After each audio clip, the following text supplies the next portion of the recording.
My name is Hazel Gray, and I cannot speak. I used to be able to, but now I've lost the ability. I have not spoken in 3 years. I didn't talk much before, so that's why no one noticed at first. It all started when I realized, no, rather I was told, that everything I said was worthless.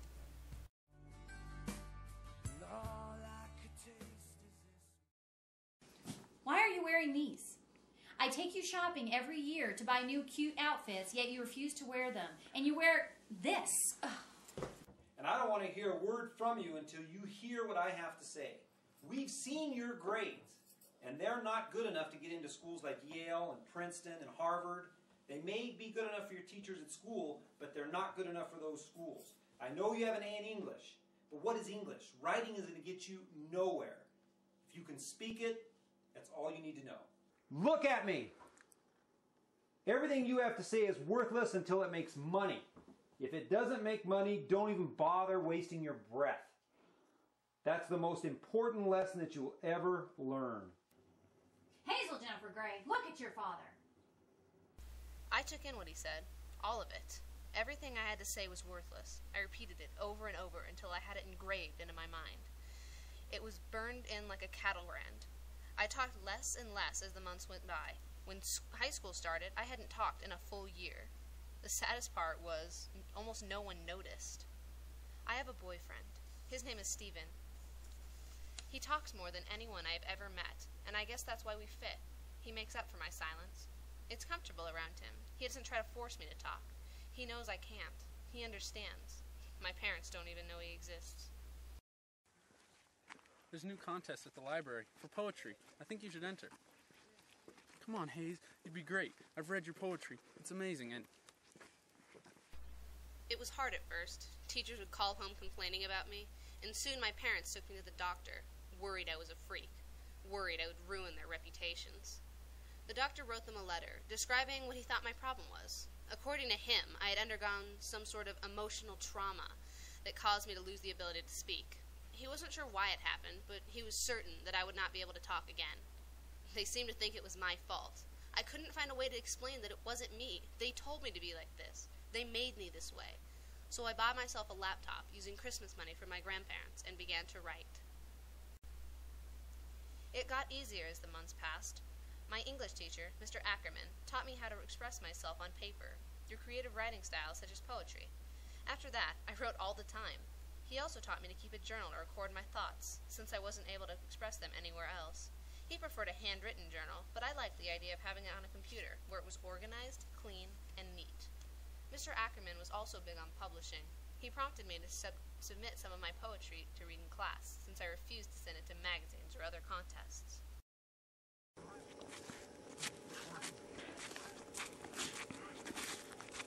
You're the girl that wrote the poetry, aren't you? Stuff that Mr. Ackerman read? Poetry's for pussies. It's all a bunch of emos crying about how much their life sucks.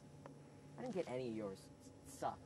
hey, just because you aren't cultured or intelligent doesn't mean that it was stupid. Grow up, Paul.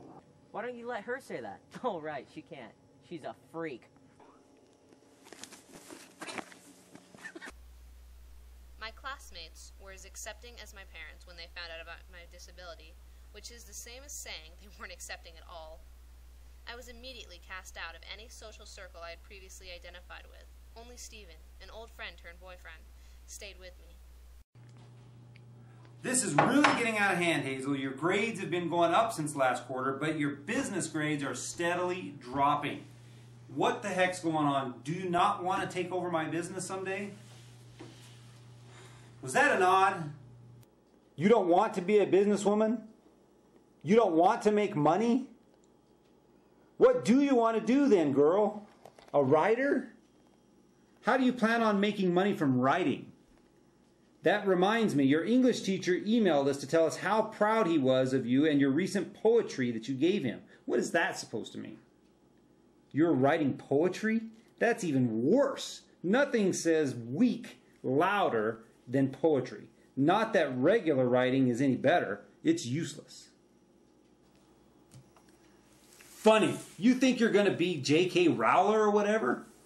Keep dreaming, sweetheart. The reason she made it big is because she actually has something to say. You, on the other hand, have nothing to say. You can't even talk. That's why I've been trying to get you interested in business. I am trying to help you. You don't need any fancy words in business, just numbers. Hazel Jennifer Gray, don't shake your head at your father. That's right. You listen to what I'm saying and you think about it. I did think about it, and I really did try to get better grades in business class, but I couldn't concentrate. I wasn't a numbers person. I tried to tell them. I showed them some of my lesser poetry and essays, but I always found them at the bottom of the trash can. At least they'd have the tact not to crumple them up. My father owned a small accounting firm, and after a while he decided to take me with him one day.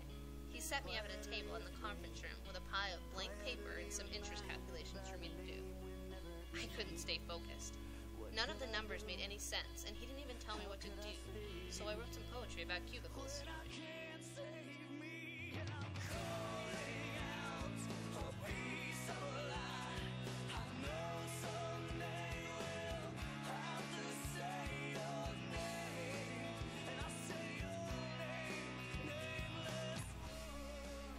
He wasn't happy.